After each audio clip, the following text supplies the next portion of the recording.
Hello, Father Jay here with a few thoughts today. Um, we're in the midst of Easter joy, celebration of Christ's resurrection, our salvation, the whole idea that spiritually everything is all right. But we're living in a world where we have to recognize that things aren't all right. There's still a lot of fear, a lot of tension with COVID, a lot of perhaps even anger, because there are people who say, yes, we need to be vaccinated. An annoyance with those who are saying, no, I'm not sure, I don't want to, I don't, we have that. We have had, in this past month, a horrible rampage of senseless mass murders. It makes people wonder. And how do we get through all of this? Well, I'm going to share with you for a few minutes one of the things that the church has always said, and it's very important, as stressed, and that is family. Family is extremely important for each and every one of us. It's a support group. It's a healing group. It's a place where hopefully we can be ourselves without recrimination, without having to pretend, without having to put on a show, where our fears and our joys can be expressed.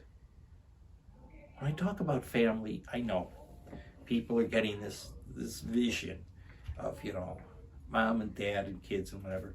We don't live in that world anymore. We have all kinds of families. And that's good, as long as these families are loving and caring, welcoming and nurturing.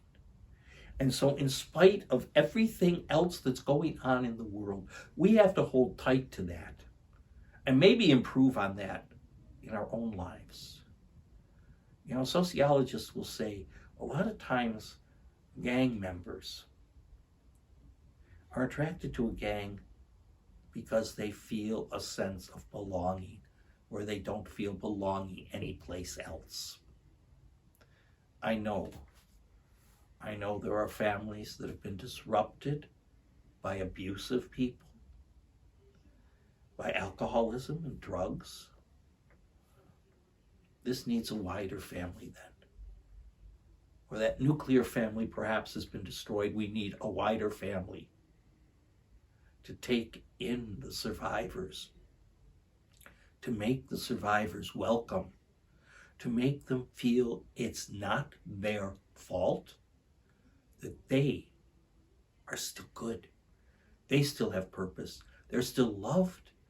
And we want them to be nourished and grow. And I think that's one of the most important Christian virtues that we have. We need to be a family. We start out with that nuclear family, but it grows. It grows. And the church has to be that too. And, we know that the church has messed that up sometimes. Maybe continues to in some cases. We know that it has to be welcoming.